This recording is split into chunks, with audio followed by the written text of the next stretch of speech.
Okay, welcome to History 264, Authentically Orthodox, a new way to understand change in American Orthodox life.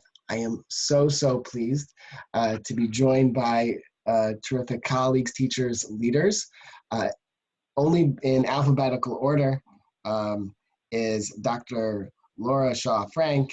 She is the relatively new, Associate Director of Contemporary Jewish Life Department at the American Jewish Committee. Prior to her tenure at AJC, Laura held administrative and educational roles at Yeshivat Maharat and SAR High School in New York City. Laura holds a PhD, which is even newer, in modern Jewish history, focusing specifically on American Jewish history, I believe, from the University of Maryland. They would have gone far in the tournament had they been permitted to do so, those Terps. And holds a law degree from Columbia University. Dr. Elana Stein Hain is the scholar in residence and director of faculty at the Shalom Hartman Institute of North America. She served as community scholar at Lincoln Square Synagogue and as resident scholar of the Jewish Center in New York City. She is a graduate of Yeshiva University's graduate program in Advanced Talmudic Studies, GPATS, and holds a PhD in religion from Columbia University, where she wrote her dissertation on halachic loopholes. Thank you both so much for joining. It's great to be here. So nice to be here. But what's really great about having both of you, and this is the 12th, and this is the final, this is the continuation of a semester. It just so happened to be that I was teaching a survey course on the Orthodox Jewish experience in the United States. I teach many different surveys at Hebrew Theological College, where I serve as associate professor and provost of the school in Skokie, Illinois. And it just so happened I was teaching Orthodoxy, and I, like everybody else, transitioned to the internet, to Zoom. Really, I had used Zoom in its most basic forms beforehand, and I'm still learning about its capacities and what it transformed from classes to episodes somewhere along the line. And this is it for season 1.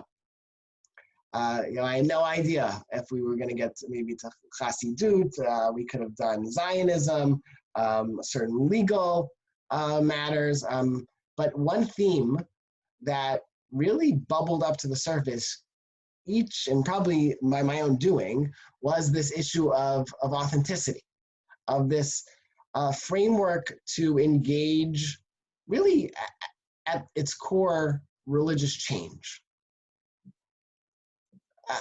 And in some ways, and this is Authentically Orthodox is the title of my new book, and in some ways it challenges 2 pre-existing paradigms.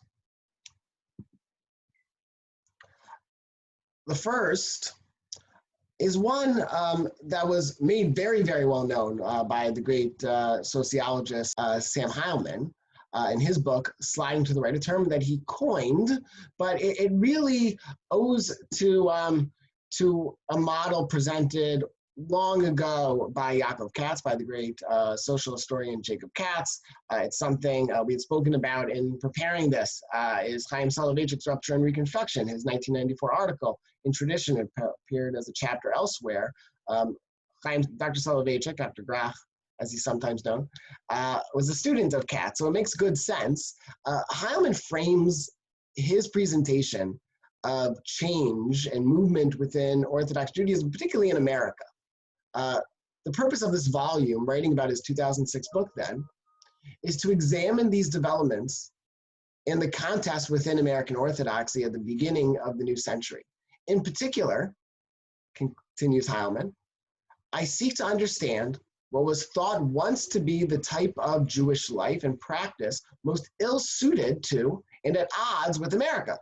Haredi Orthodoxy, think about the Yeshiva world, think about other, it has different nomenclatures as well, has managed to secure itself here, and how the trend of Orthodoxy, once believed to be the best fitted to survive here, modern Orthodoxy, now finds itself losing the ideological battle for survival from is giving way, to firmer. What Hain does here, and really it's Katz that undergirds this, is that Orthodox Judaism is situated somewhere between two different poles. Between, at least this is my left, is modernity, and on the right, tradition. And in all religion, in some ways, are moving linearly in one direction or another. Orthodox Judaism, and Peter Berger had a similar supposition, was much closer to tradition over here. And as it slid towards modernity, Orthodoxy would encounter certain change and maybe even lose its designation as an orthodoxy. And modern Orthodoxy, therefore, could be plotted somewhere in between tradition and modernity. And what Hain argues with the sliding to the right is that it's moving very two-dimensionally forward to the right. And this was challenged by my good friend, Rabbi Yehuda Turetsky, and another very prominent sociologist, Chaim Waxman, in an article in Modern Judaism in 2011. The article was Sliding to the Left, ? Contemporary American Modern Orthodoxy. Our hypothesis is, writes Turetsky and Waxman, our hypothesis is that American Orthodox Jewry is much more heterogeneous than the above-cited observers perceived. This is not just Haim, but others as well. That the modern Orthodox sector in particular is neither of one stripe, nor has it overwhelmingly Haredized, I guess is how you would pronounce it. And indeed, there have been some developments indicating significant ritualistic departure, not only from Haredi norms and values, but from traditional Jewish religious behavior as well. And so on the previous slide, on the right, I provided everyone with an image of a pamphlet that was circulating from two PhD students at the time about the perils of Orthodox living situated in Hillel and just generally on the secular college campus in the United States. And here is an image. I think, Laura, you were at this program in 1997. In fact, I helped organize it. Is the first International JOFA conference, which had anticipated a couple of hundred, maybe, participants. It had grown enormously, much to do with certain rabbinic bands in Queens, to about, I think, 700 or 800 people. Mostly women, but some men as well. Turetsky and Waxman point out that, yes, there is a slide to the right, certainly, but there is a slide to the left as well. The terms, and I'll end the introduction just a bit, the terms are useful, and they're no doubt correct, and there's probably, as some of our colleagues, certainly as Steve Boehm has pointed out, is that there's much more material to argue the slide to the right than the shift to the left. And they're helpful and they're useful, right and left, but they're also perhaps missing something. That's what I call authenticity. It's not something that I came up with on my own, but if we're going to introduce another sociologist, and I promise with curtail the historiography in just a bit, but it's helpful as a framing, is Charles Liebman. Who really did much to put the scholarship of Orthodox Judaism on the map, beginning with his article in the mid-60s in the American Jewish Yearbook. Orthodoxy's current influence, writes Liebman, has a number of causes. The most important one, I believe, is the sense of many non-Orthodox Jews that Orthodoxy is the voice of Jewish authenticity. And that, just to pull out for just a bit, nothing we're going to be talking about is meant to be normative. We're not here arguing about authenticity as something that is objectively so, that this practice, that this belief, that this group is more authentic than the other. But the perception and the quest for authenticity is incredibly important. It was very meaningful, not just to Orthodox Jews, but to non-Orthodox as well. The perception, writes Liebman, that orthodoxy is the voice of Jewish authenticity may stem from the fact that orthodoxy, is a legitimate expression, another probably synonym for authenticity, expression of the Jewish tradition by everyone's standard. More important is that orthodoxy speaks with a sense of confidence about its Jewishness that the non-Orthodox lack. And you see, here's the page from the Jewish Observer, the Agudas Yisrael magazine. This is taken out as from an editorial in the mid-'60s. Here, the discussion of rabbinic authority being an authentic description, an arbiter of Jewish practice. And so what do you think? This idea that authenticity, that ritual and practice, that tradition-bound faiths, not just Orthodox Judaism, but certainly certain areas of American Protestantism, American Catholicism, certainly, that tradition-bound faiths, their movement and their agreement with certain areas of change, and I don't just mean in religious, but social, cultural as well, is augured by mediating forces of modernity. And it's uneven, it's messy, as we'll see, it's full of contradictions. To borrow from what scholars of the Amish, and I make that comparison with certain perhaps reservations, because there are similarities, there are differences as well, is the concept of bargaining with modernity. So there's certain sects of Amish that will certainly not use a lawnmower or its scaffolding, but will use a weed whacker instead. Right or wrong, not to get into a deep discussion of certain groups in Indiana and Pennsylvania, what it does is, for the outsider, seems contradictory.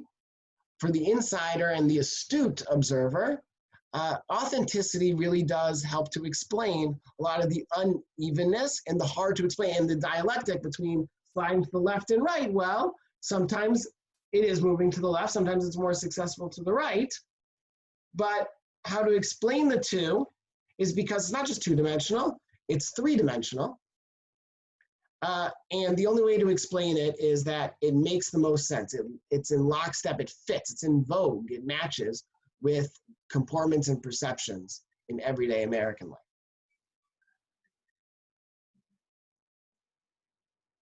So maybe to begin, Elana, you wanted to share a personal story, a personal account.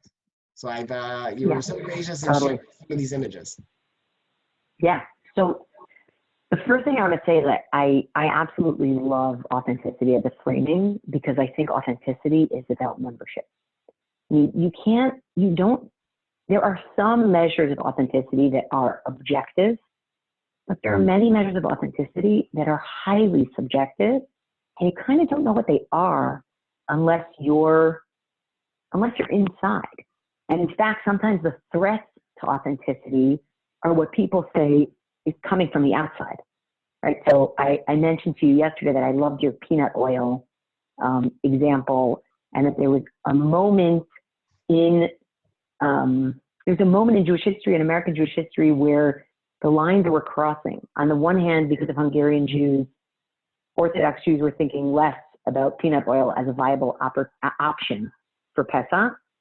And at the same time, the field had grown for the past few decades, and you saw planters putting out ads that called peanut oil Passover oil.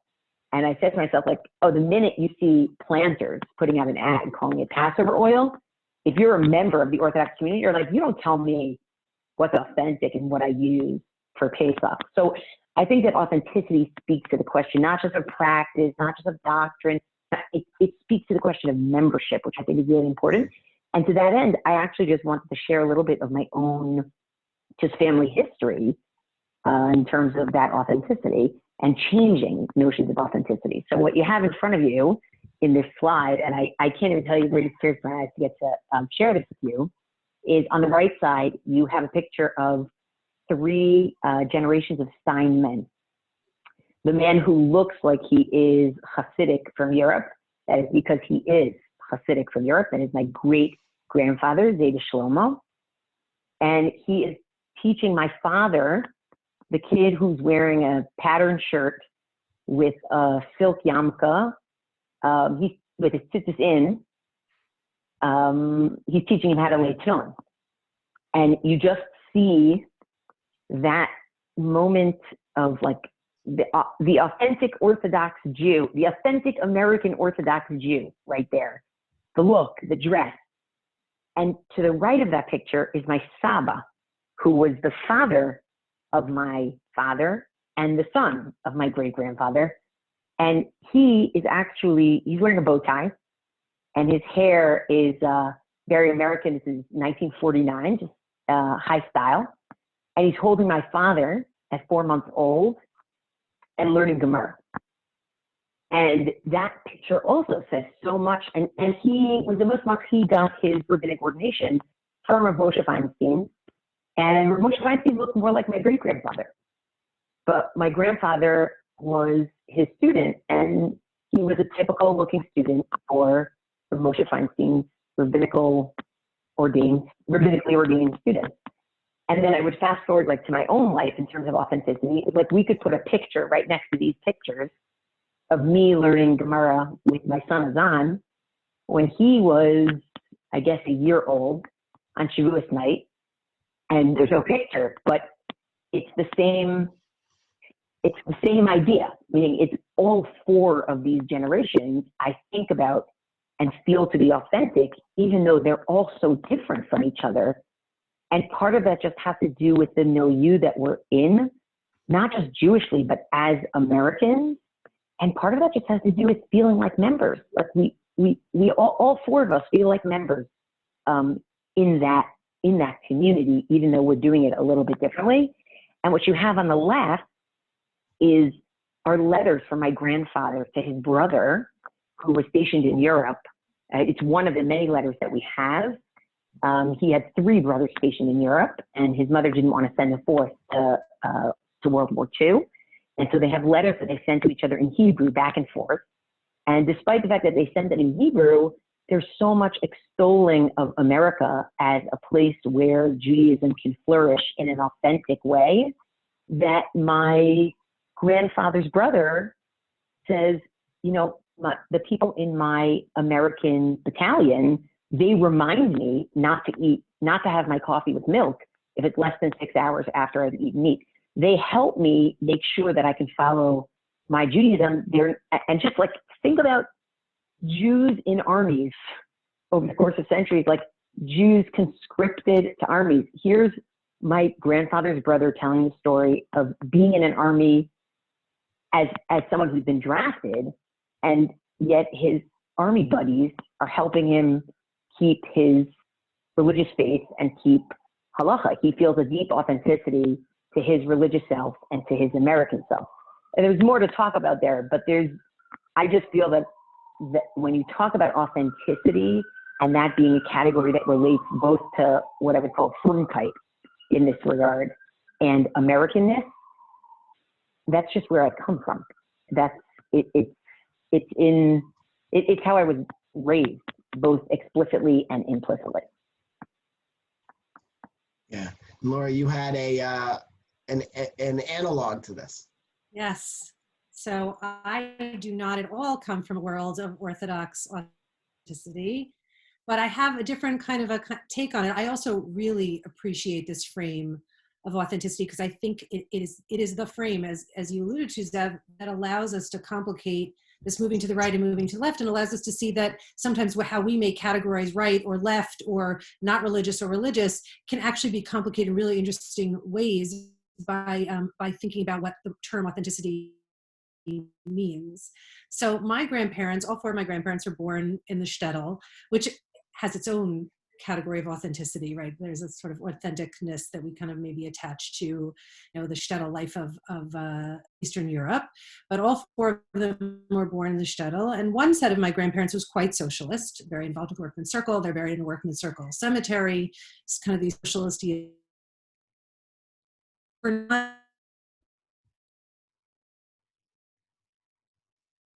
sent their children to socialist schools, but they weren't religious. They weren't traditionally religious at all.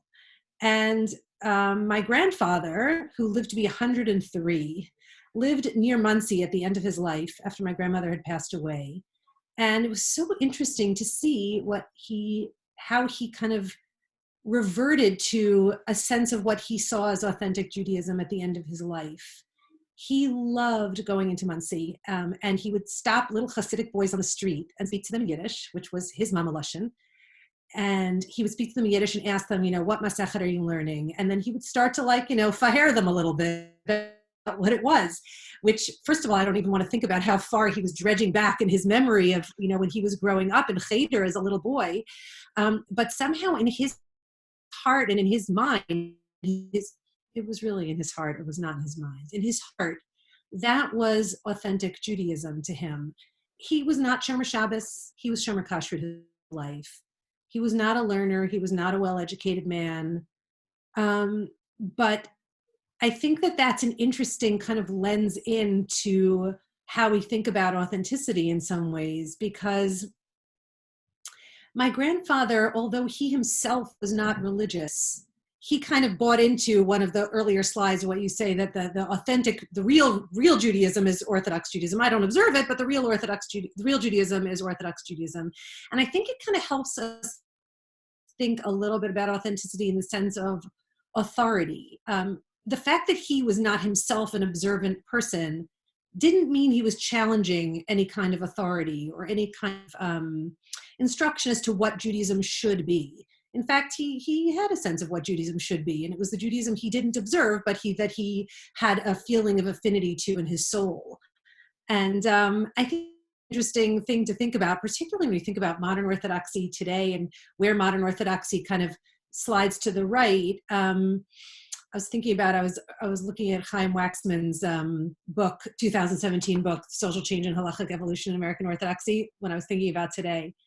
And he says something interesting about modern Orthodoxy that made me think about my grandfather, in the sense that, modern Orthodox Jews, many of them don't really observe the strictures of halachic Judaism with the same kind of rigor that maybe some to the right might do, but they don't challenge the rabbinic establishment in their lack of observance. They just sort of do it.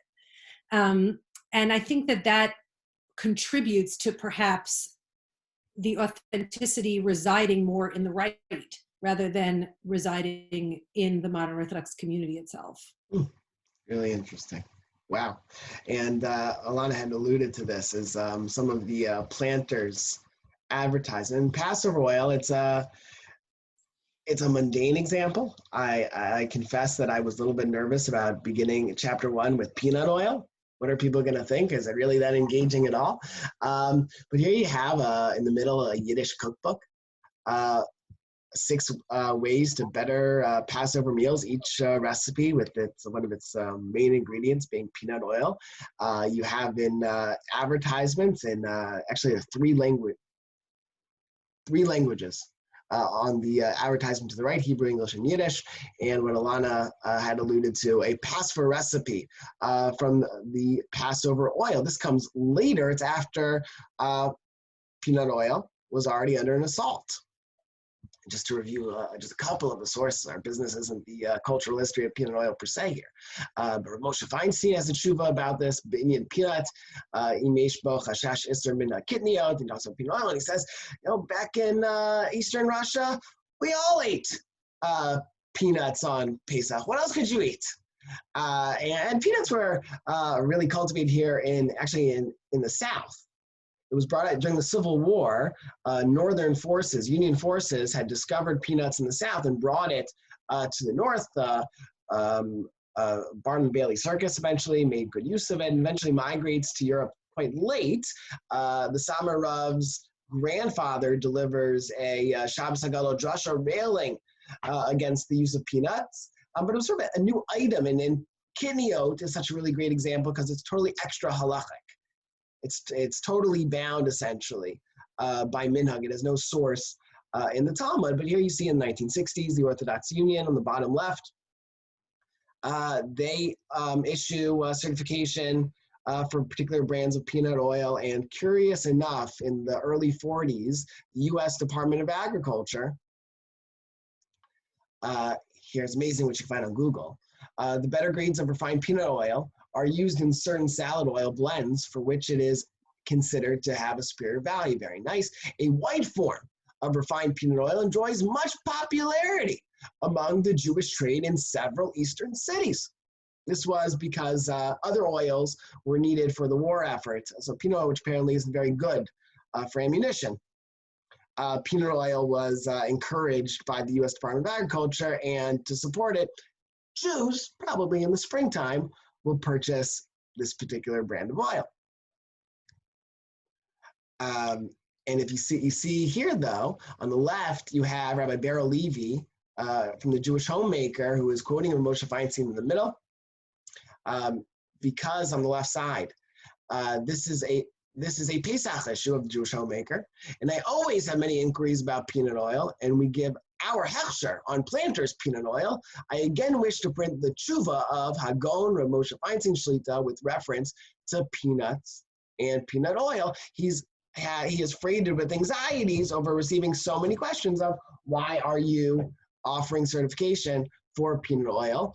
And here's an indication of how it's getting pretty complicated is Rabbi Shimon Eider in his well-received and well-read pamphlets about Jewish law, particularly the editions on Passover, concerning the question of whether liquids, namely corn syrup and other derivations of kitniot, are included in the gezerah of kitniot, and whether peanuts and peanut oil are considered as kitniot. There are various opinions among the poskim, and he was a student of Rav Moshe Feinstein. One should conduct himself or herself according to their minhag. If one is uncertain of the minhag, a Rav should be consulted. Now, this might be an example of shifting to the right, but if you take a look, something that Jewish chefs had discovered, I think, in the last 15 years. I don't know if it was Jewish chefs or just people roaming around the supermarket, but I didn't grow up with quinoa. But eventually it becomes in vogue around the year 2010, but apparently already the Star K approved it in early 1999. This is from the Boston Jewish Advocate. Quinoa broadens Pesach menu, but sparks a rabbinical debate. Initially, I believe the Orthodox Union was not eager to certify quinoa. And quinoa is this, again, is sort of this new food stuff. The same perhaps concerns as peanut oil, and it goes through the exact same bout. And now, again, without leveling any judgment on anyone, right now there is certified quinoa and quinoa products for Pesach for Orthodox Jews and kosher abiding Jews to consume. But I don't believe as of 2002, you will find any Passover approved peanut oil. Why? Eventually, even though the U.S. Department of Agriculture and so many Jews are holding up peanut oil as the Passover oil, well, at least some people are, outsiders or insiders, eventually it stands for not kosher, at least for Pesach. Quinoa emerges, and there isn't a reconsideration of peanut oil any longer. It's just quinoa. And again, you have this bargaining with modernity in American culture. You have certain items, quinoa isn't freighted with the same baggage that the interesting, at least I think, sinuous history of peanut oil was or is. So it becomes kosher. Peanut oil, though, remains off the shelves in your local grocers for the purpose of Passover cooking. But you know what? I wanna point something out, which is I think the struggle for authenticity sometimes is about whether a change is going to encourage acculturation and assimilation, or a change is going to make halakhic Judaism more possible for people. So, and it's somewhat subjective, but it also changes with time. So I'm thinking about the fact that Koren just published a Tanakh that has a lot of historical documentation, ancient Near Eastern documentation. I don't think 20 years ago that would be found in an Orthodox household. except maybe among like the intellectual elite, because it's like, what are you doing looking at the ancient Near Eastern context that's going to lead you to not view the Bible with the same, to not view Tanakh with the same, reverence. And now here it is, actually, no, it's going to help people in an age of biblical criticism. It's going to help people be able to take the parts of the historicization that they can and leave the other parts out. So I'm intrigued as you describe the difference between peanut oil and quinoa of like, is the rhetoric around these things that they're going to encourage people to slippery slope their way out of their observance, or is it going to be able to shore up observance because it makes it, you can be part of the larger society even while keeping kosher. You can be part of larger intellectual trends even while believing in the divinity of the Torah, right? That's what's coming out for me as you're speaking. I'm thinking about, as Elana's talking about, sort of the rise of information and access to information among Orthodox lay people. I'm thinking about the conversation that has bubbled up over social media, particularly over the past kind of sort of being coterminous with the rise of quinoa, with the sort of dialogue that's going on between the diaspora Jewry and Israeli Jewry and Americans who've made Aliyah and all of this that's going on. I see every year in March and April all kinds of conversation going on about kitniyot and when are we going to get rid of kitniyot and what does kitniyot really mean, and let's analyze kitniyot and let's kind of derive exactly what we're talking about when we're talking about kitniyot. And I'm wondering how much that kind of lay debate and dialogue, and of course when I'm talking about lay, who are the people I'm reading on Facebook, I realize that like probably 75% of them are rabbis and Jewish leaders, so maybe lay is the wrong word, but I'm wondering discourse. How much popular discourse, thank you, that's a better way of putting it. I'm wondering how much the popular discourse about kitniyot and the access to dialogue and the access to information also has influenced where the rabbis were going to go with it. Was there going to be a complete revolt if quinoa was ushered? And, I think often about the way I've seen different rabbinic bodies deal with questions about Pesach in particular, and the way they sort of change from year to year. And sometimes I wonder how much this public discourse about what is in, what is out, and how much we're being influenced by other communities and the dialogues that are taking place between communities are influencing the way the rabbis are ultimately coming down with their decisions. Right, so it's one thing for a Hungarian folkway to emerge in the immediate post-war period and do away with everybody's favorite oil for Pesach. It's even, one has to just suppress the advertisements over the past 20, 30 years in the rabbinic and Jewish press. It's another thing when the access to information will inhibit that, if it's the agenda. Especially when the communication places between a group of Israeli Jews who have a different relationship to kitniyot because of their mixed society with respect to Mizrahi Jews and Ashkenazi Jews, and the American Jewish population, which is much less mixed in terms of Mizrahi Jews. And I find that kind of interplay tends to change the dialogue around kitniyot. Yeah, Elana, correct me if I'm wrong about it's a fabulous, such a handsome volume, the Shemot volume that Koren just produced with archaeology and history, but you won't find in that volume any discussion about whether or not that Egypt could have held 600,000 slaves. I mean, even in that volume, and it's a marvelous edition, nonetheless, it definitely also has to engage the tensions of how much academic exposure to then retweet at a general population, what could be acceptable. And I think that goes to the framing. I mean, Laura, I love the framing that you're giving of actually the way that the laity or the engaged laity can understand what's going on before you can shut down those channels definitely has an impact.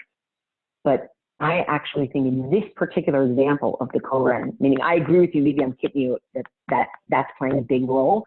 I think in this example of the Koren the new Chumash, I think if the framing really is, we're trying to help people be able to hold fast to the doctrine of the divinity of the Torah and also not be so completely in the dark about archaeology and history, then what you're going to do is you're going to be, it's a Mordechai Breuer updated, right? You're going to take what you can to shore up the sophistication and the belief and the reverence, and you're going to leave the rest out, because it's not actually about we're embracing that form of knowledge. It's that we're embracing that form of knowledge can be in dialogue with ours, but we have to set the boundaries in order for that to be okay. And that worry about the boundaries, I think for a long time, probably scared people from even studying the archaeology, right? And the question of how that changed, I think is deep. You could say that about people studying Pshat, people just studying Chumash on its literal reading, as opposed to studying specifically exactly what the rabbi did, specifically exactly what Chazal says. And what do people do? They say, well, the Rashbam did it, and even Ezra did it, right? But to what degree, how far are you going to go in your literal reading, right? It's the same, and the term bargaining, I think is big. I think it's really the rules of the game change over time, but there are always rules. There's always boundaries, because you're trying to preserve something. And that's, I think, where authenticity comes in. Sometimes those boundaries are objective, and sometimes they're subjective. And there are arguments over public policy and what's going to work and what's going to be too difficult and what's going to push people to not observing and what's going to push people to observing. And that's hard to know. Another good example is bat mitzvah. In the 1950s, seen as a conservative innovation. Reform had already embraced confirmation. It's popularly known that it was Mordechai Kaplan's daughter Judith. There's a debate of what her bat mitzvah parsha was, but I believe in the early 1920s, there's a debate between I think the synagogue bulletins and Kaplan's diary to that effect. But in any case, bat mitzvah was considered to be a conservative construct in the 50s. Here in the image here, you have Justice Elana Kagan's bat mitzvah class from Lincoln Square Synagogue. And but you see in the sources on the left by prominent people, Rabbi Teitz from Elizabeth, Rabbi Silver from Cincinnati, excoriatingly disapproving of bat mitzvah. And in our time, now not every bat mitzvah is the same, certainly. Everybody diagrams it. Sort of the flexibility with bat mitzvah is quite interesting. Is it in synagogue? Is it in shul? Is it not? Is it a Shal Shudas? Is it a Friday night? Is it a Sunday? Is it a Rosh Chodesh? So in some sense, bat mitzvah, which it's the periphery that influences the center. Where I work at Hebrew Theological College, its rabbinical graduates, its alumni in the Midwest and the West Coast did much to popularize bat mitzvah. Because they said, here in the suburbs, in the Jewish hinterland, in the post-war period, more often than not, conservative Judaism was winning the day. In order to compete, specifically for young families that envisioned one day observing a bar mitzvah, we needed to absorb it into our life cycle. How could we not? And so it's very much a case of the periphery influencing the center, kind of this frontierism, which is a mainstay over and again in American historical research. Another interesting example is study of Talmud for women. It's something all three of us are quite passionate about. We'll try to look at it in a historical moment. On the top left is 1977, Rabbi Joseph B. Soloveitchik's inaugural lecture on Arvei Psachim, I believe, at the newly minted Stern College for Women Beit Midrash. On the right is an image that I found in Jewish Life in an Orthodox Union publication in the 50s of a young woman. I have no idea if it's posed or not. I don't know her name. Would love to know. At Yeshiva Moshe Soloveitchik in Washington Heights. And on the bottom is the Yiddish press commenting. This would set off alarms in certain circles that gave notice of Rabbi Soloveitchik's lecture. If you look, I'll move our floating heads. Harav Soloveitchik zogt Ersten Gemara Shir for Meidalach. So you don't have to know too much Yiddish to understand Meidalach in this context. In Stern College, and it's a shir, it's for Meidalach. The language itself says much about most presses, most journals just published the press release. Here they took certain liberties in the discussion. But actually, this is a good archival find, is in 1968, here's a letter from Rabbi Haskell Lookstein, then the head at Ramaz on the Upper East Side, announcing a new honors program in Talmud for selected qualified students who are both deserving of participation in such a program and interested in it. I am happy to inform you that your child has been selected. So not everybody received this telegram for this honors program. It will meet on Thursday evenings, so it's a mishmar, I suppose, from 5 to 6 under the direction of Rabbi Julius Parnas, Rabbi Huda Parnas, a Rosh Yeshiva at Yeshiva University, eventually at Lander College as well, a celebrated Rosh Yeshiva at Yeshiva University. The class will be held in room 606. So maybe it was only for men or women.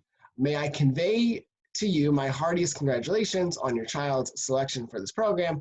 I know that he, in parentheses, she, will benefit from it and that it will serve as further inspiration for future academic success. Very cordially yours, Rabbi Haskell Lookstein, Associate Principal. Here you have the membership card, or the RSVP rather, on the right.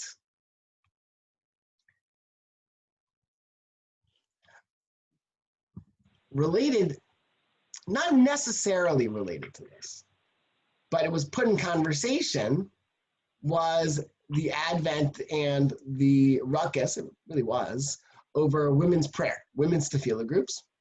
A decentralized group of women in Riverdale and in Teaneck, and you'll see on the left side in Flatbush in Brooklyn. And Baltimore. Yes, and Barnard, which is in my reader. A source from then its head. I think you were Laura Shaw. Yes. Here you have a circular advertising for it in 1984. Women who more or less described what my teacher Sylvia Fishman called the F word, feminism. These were not that she calls it the F word, but the perception is you don't talk about feminism. They toned it down. In fact, one of its leaders on several occasions said, if we want feminism, if we want egalitarianism, if we want conservative Judaism, we would dive in there. We don't want that. Now, others designated as such, but they certainly eschewed such labeling. And that's what makes it also peculiar that on the right, a letter to the editor, while this is going on, is the president of the Rabbinical Council of America, Rabbi Louis Bernstein, I think the only two-time president, he was something of a masochist, two-time president of the RCA, and he gets into a joust, not with a woman, interestingly, with Rabbi Erwin Hout.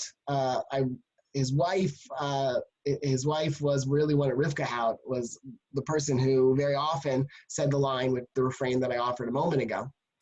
So she didn't. I don't know exactly why she didn't take up the debate, but for weeks upon weeks, the Jewish press was filled with essays that just happened to be positioned as letters to the editor in the Jewish press.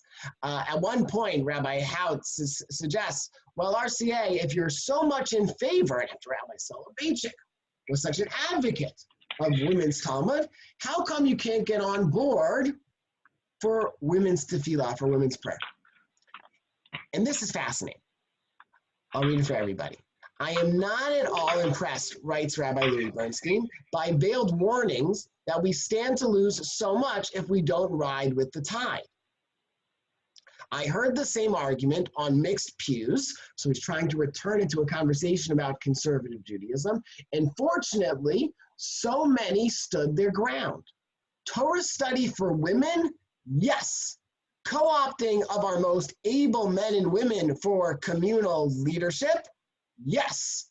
Maintaining the traditional sanctity of the synagogue? Most emphatically, yes.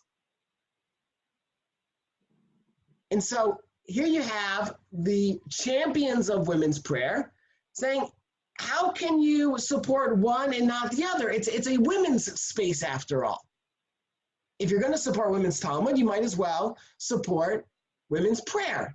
And here, what Rabbi Bernstein does is this decoupling in a, I guess, something of a savvy way. There's certain rhetoric and charisma imbued within this, is that, yes, I can support one, the halachic issues notwithstanding, and not the other. Yeah, I think there's so much going on here, an enormous amount. I think there's two kind of big things I would want to delve into. The first thing is who's the gatekeeper in each of these different scenarios, or who's kind of the authority figure, and also lingo, and also what's going on in American society. Okay, so I have to remember all the things I want to say. I think that it's interesting that women's learning is the thing that's become kosher, and women's leadership is the thing that, at least in many circles in the Orthodox community, has remained less kosher or even fully treif. Because in many ways, if you think about it, that is mirrored in American society, right? Like, women are allowed to get as much education as they want. Not really sure when we're going to have a female president of the United States. We've made a lot of inroads in the Supreme Court. Not so much in Congress, not so much with CEOs. So women are still, in American society, allowed to get educated at the highest levels, but not necessarily allowed to access leadership at those same levels. And one wonders how much kind of understated or not articulated influence those kind of societal norms are having on Judaism. We know that societal norms, no matter what, are going to impact on Judaism, even on Orthodox Judaism. So I think that that's one thing that's going on here. I think another thing that's going on is when you're talking about teaching girls Gemara, at least in its initial years, they're going to be learning Gemara from men because they're the gatekeepers. They're the ones who know Gemara. And once you let women go into a female prayer space, that's a different situation in the sense that there's no rabbinic authority that's sort of in that space mediating tradition for them. And that, I'm imagining, felt quite dangerous in many ways. And some of this is really stuff that I don't think people necessarily notice. I don't think that I don't think this is conscious necessarily. Maybe in some cases it is. I think much of it is unconscious. But I do think that women's prayer feels more out of control to structures of authority than studying Talmud, which would be purveyed through traditional avenues of authority. Yeah. So I think that, first of all, I think that's very insightful. And I think that this is a great example for why authenticity is a smart framing category. Yeah, exactly. Because you can't, the idea of saying, well, you supported this for women, so therefore support that for women. Your category is women's liberation. Yes. That's not an authentic Orthodox category. Correct. You're using the wrong category. Meaning, if your category is Yirat Shamayim, fear of God, your category is commandedness, your category is community, your category, then you start talking through those lenses, right? The idea that because you supported this for women, you support that for the category is wrong. It's not. That doesn't mean that a person can't make the case for this is actually better for community ultimately. And it involves having women have their own place to daven. And you know what? We think that's okay, just like it's okay for women to be learning Gemara and maybe even laudable, but the starting point is different. And I think that membership and understanding what it is that communities value. And it's not that Orthodox Judaism doesn't value human dignity, but I say this all the time. Orthodox Judaism is a Judaism of obligation. It's not a Judaism of rights. So to say I have rights to X, Y, and Z, it's speaking in a different language. What are your obligations to your people? What are the obligations to you? How do you help your people fulfill those obligations?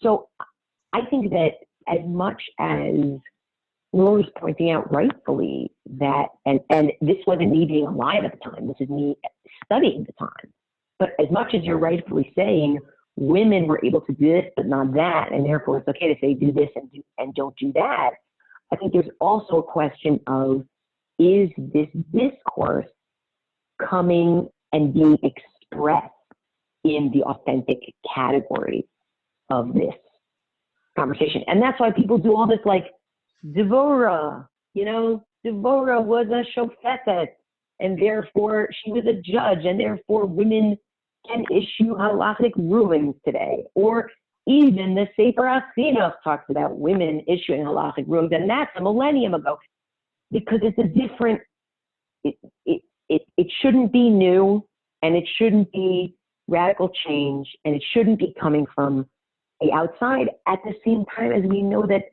there's no such thing as living in a total vacuum. And so it's complicated sometimes when the discourse, when made explicit in a certain way, is problematic, whereas it had been framed differently, either because that's the way the framers really think of it, or because they're being strategic.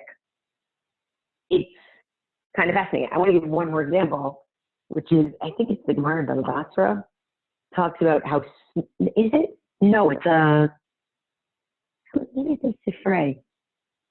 I think it's the Gemara in Baba Basra. The Gemara in Baba Basra basically talks about how, and I don't remember what's out, I'm just saying, that the daughters of Tzlafchad essentially said, well, we just learned the laws of Yibum, and if we count as children for the purpose of Yibum, meaning if a woman who's unfortunately widowed has a daughter, she doesn't have to marry her brother-in-law, then shouldn't we count for getting our Yerusha? Shouldn't we count for getting our father's plot of land?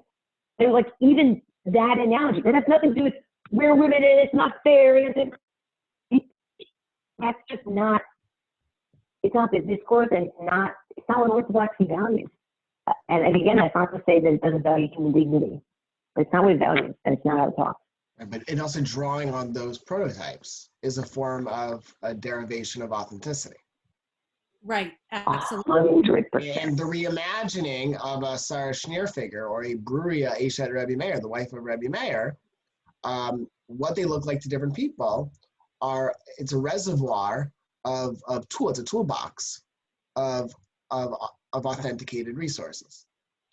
I totally agree so strongly with what you're saying, Elana. And it reminds me of, first of all, I think about this all the time when I teach about Benot Tzlafchad. Like, how did Benot Tzlafchad sort of do what they did? They rooted themselves in, we are not rocking the system. We are not going to destroy the structure. In fact, we're the chief upholders of the structure, right? And that, according to that Gemara, they're learning about Yibum.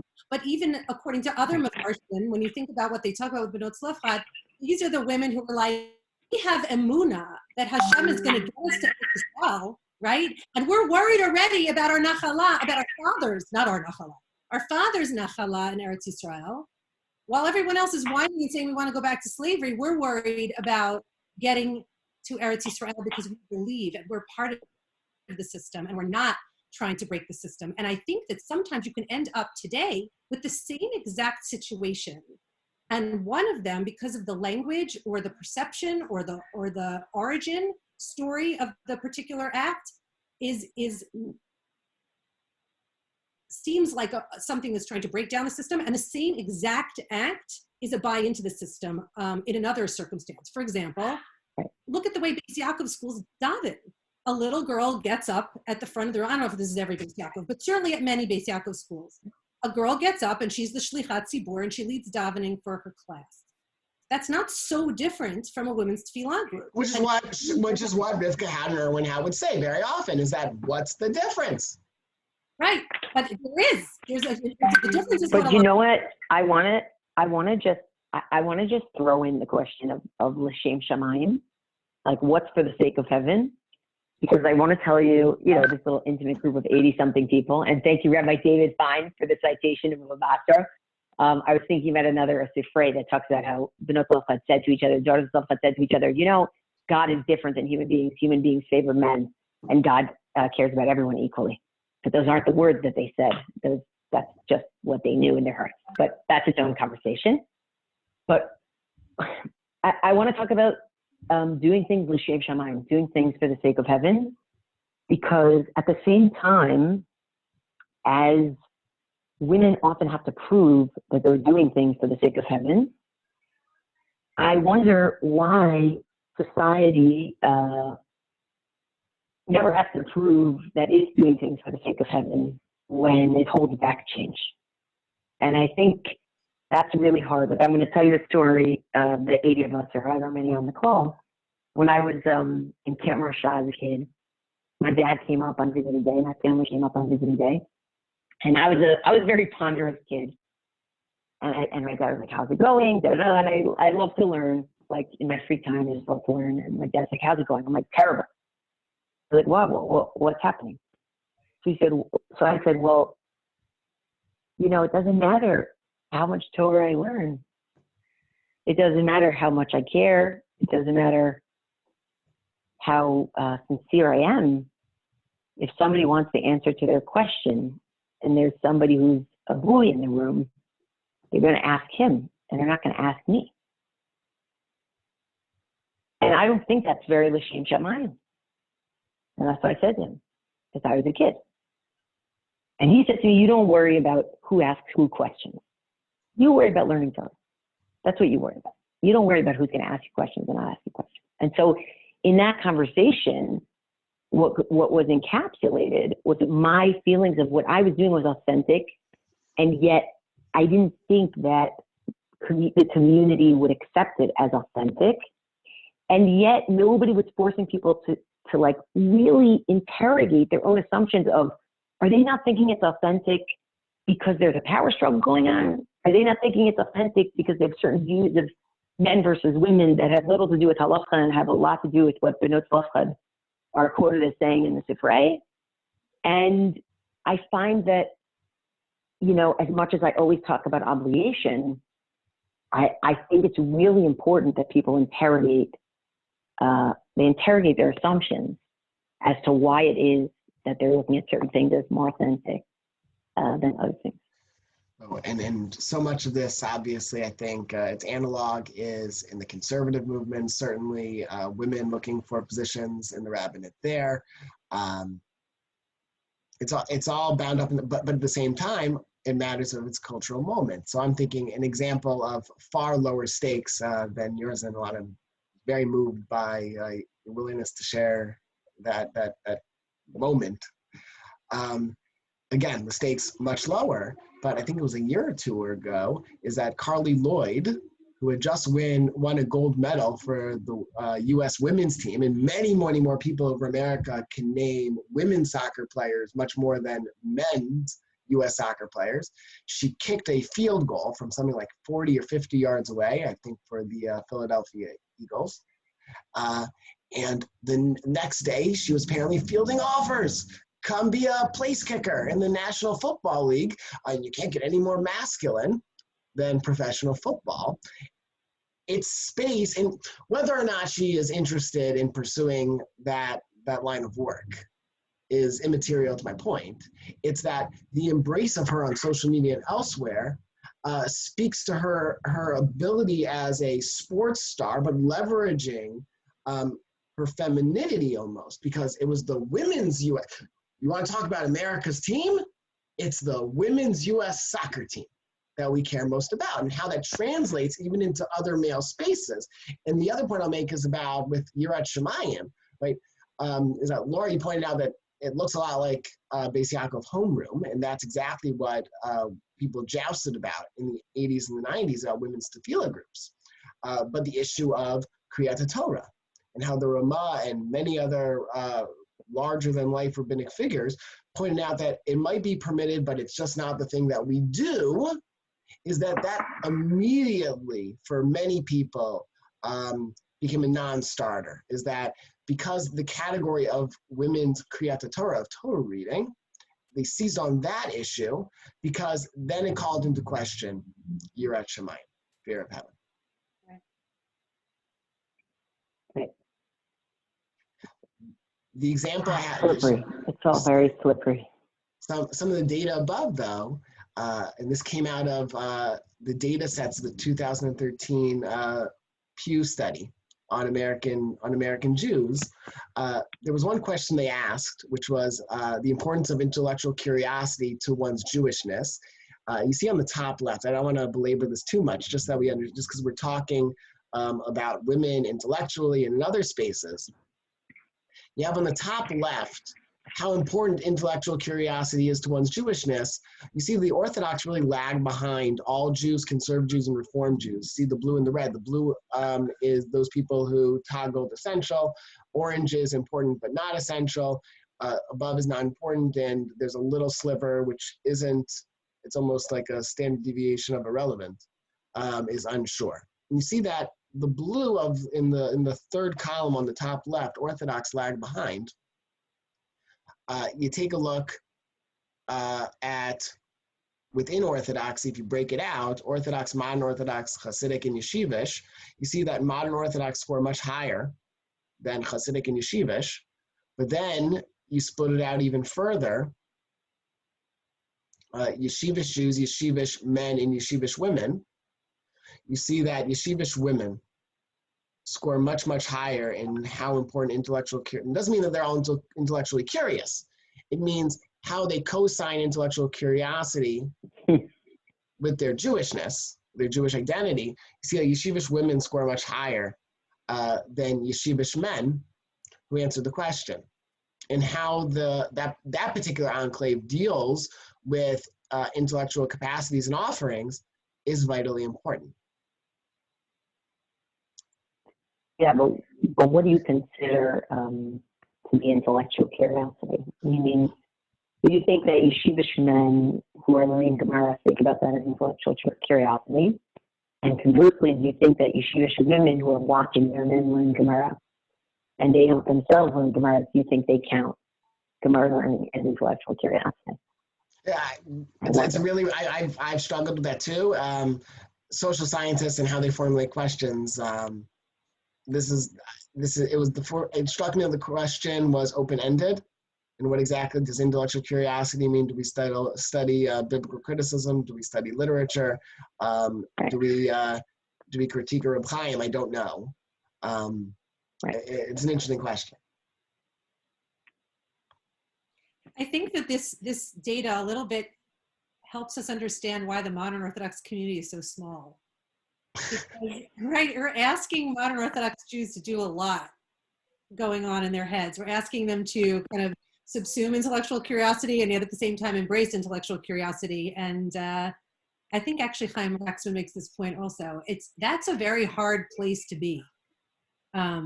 It's a lot easier to either embrace it or reject it. And it's interesting to me that women, I think that women are struggling with so many things. I mean, as Elana pointed out, we don't know what intellectual curiosity means here, but women are struggling with so many divergent ideas about their place in the world all the time, in Orthodox Judaism, in everywhere, but particularly, let's say, in Orthodox Judaism, that I think that they kind of are almost backed into intellectual curiosity as a way of kind of making sense of their world. Laura, you recommended that we review some of these sources. So it takes us to Portland, Oregon.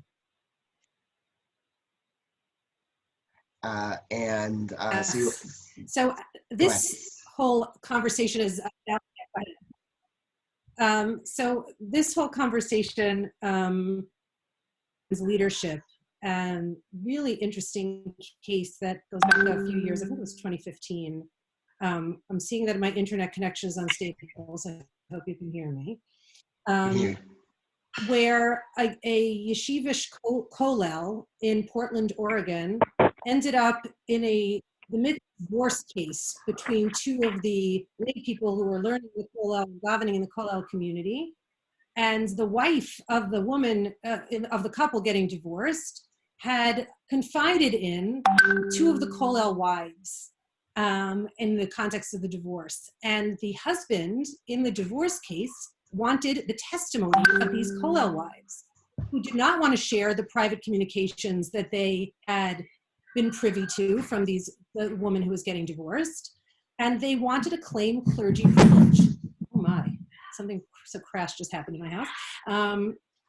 Clergy privilege, meaning that if you are a member of the clergy in American law, any communication that happens with you is protected and it can't come out in a court of law. It's protected from discovery.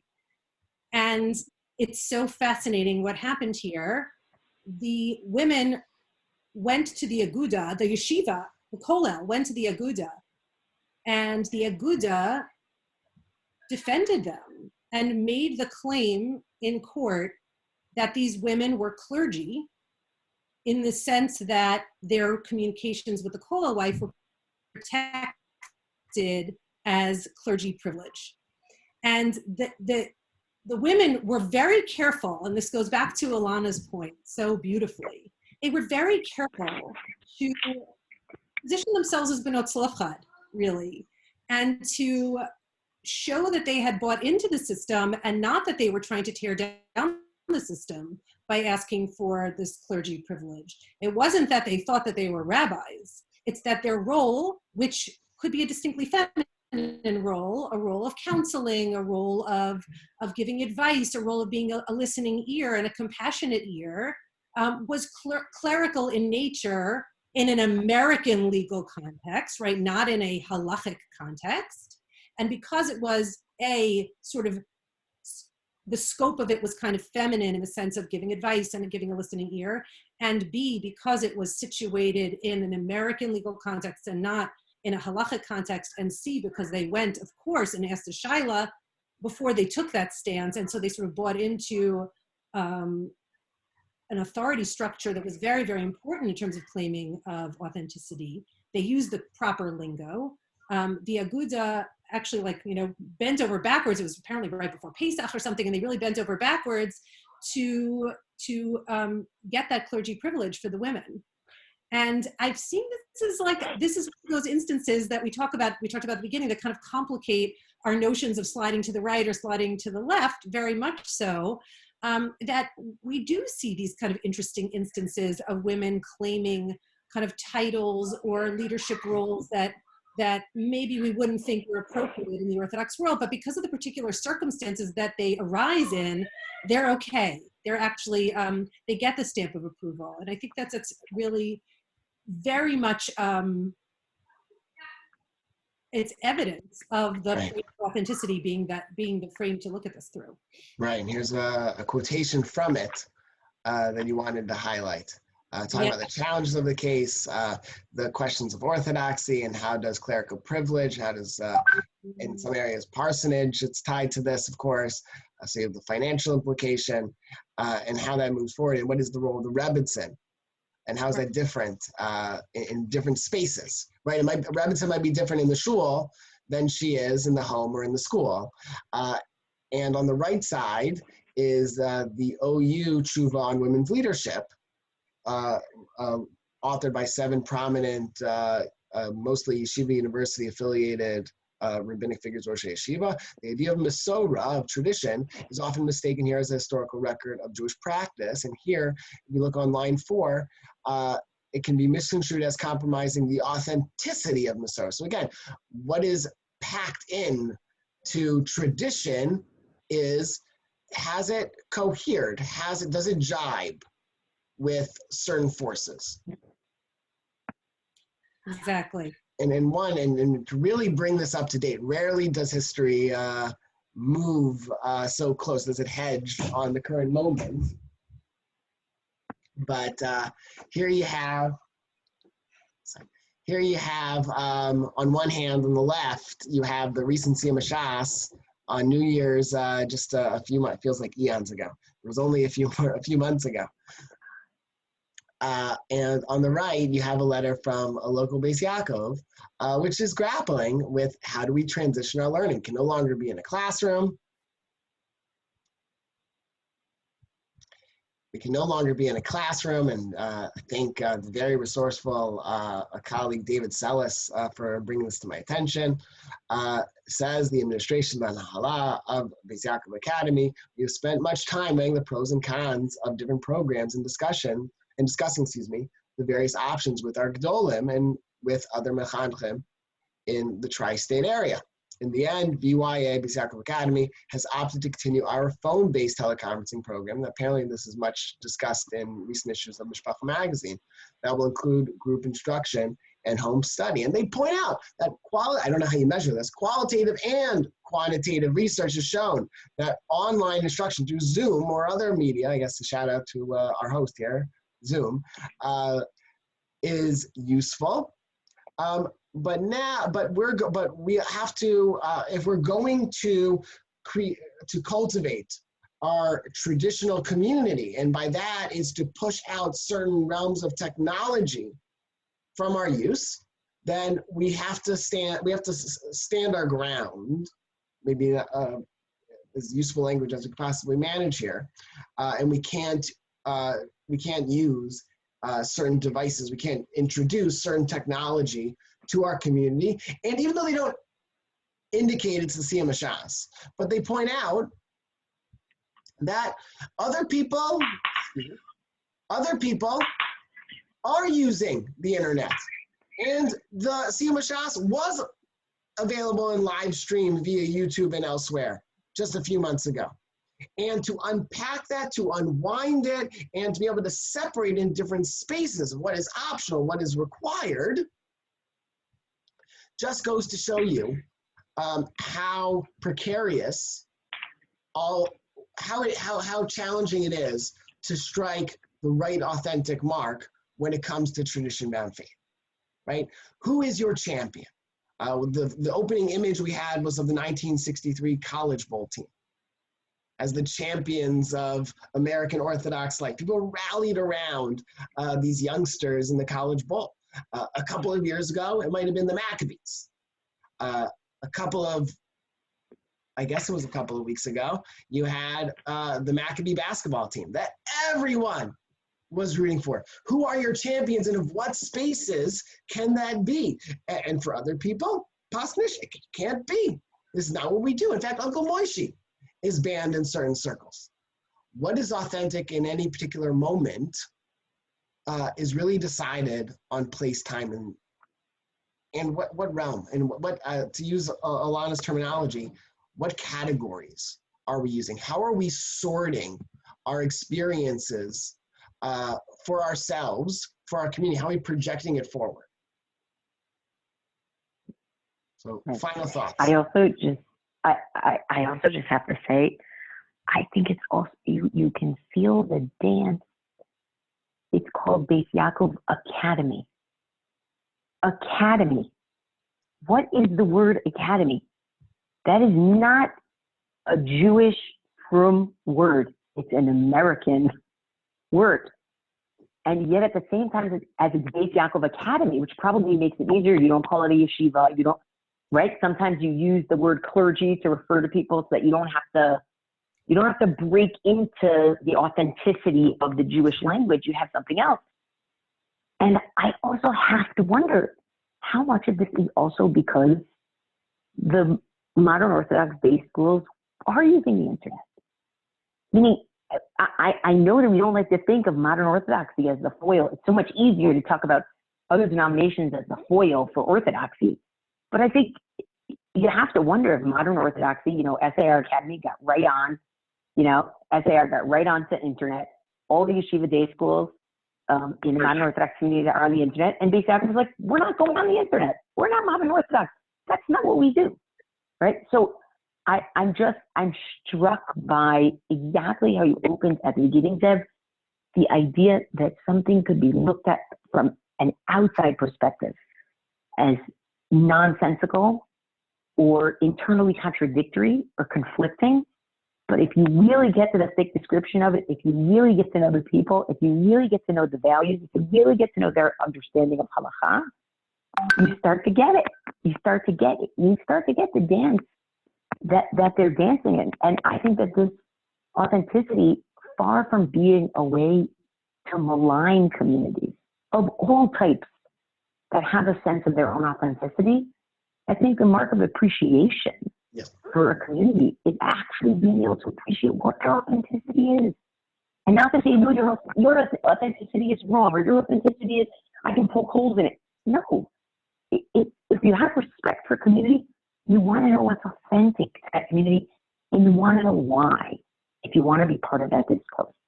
So I guess those are my final thoughts. In addition to just how much fun this was. Yeah, and the middle ground is that, and then not only is there a school here and a school there, but there are people, some of the authenticity is the fact that you have certain that are embracing the tension of, yes, you can have technology, but it's going to be overlaid by certain parental controls. Also, that's their brand of authenticity. Yeah, it's real. It's real. Right. Laura, last thought. I'm sitting here thinking about, I'm going back for a second to think about women's leadership and also about women's study. And I'm thinking about language, about, being the director of Israel guidance at SAR and seeing how programs for learning for women are very emphatically called midrashot and not yeshivot, sometimes with pushback from SAR people who want to call them all yeshivot in one category, and how that sort of the use of that word midrasha translates and complicates that women's learning and sort of makes it kosher and makes it a little more messy somehow. Think about the way that Chabad women talk about their leadership roles as well. And I think that the messiness of language and the use of different language is very much, this is kind of going to some things that Elana was mentioning too, in a particular way. Right, and I think, Elana, you said it very well, is that rather than besmirching idiosyncrasies, to look to authenticity, to find the source of different communities, different individuals' values, is perhaps the most useful quality in this at all. So I can't thank you both enough. This was tremendous, and thank you for closing out season 1. Oh. Take care, everybody. Great. Hope we get renewed. I hope we get renewed. For our budget, we can get renewed.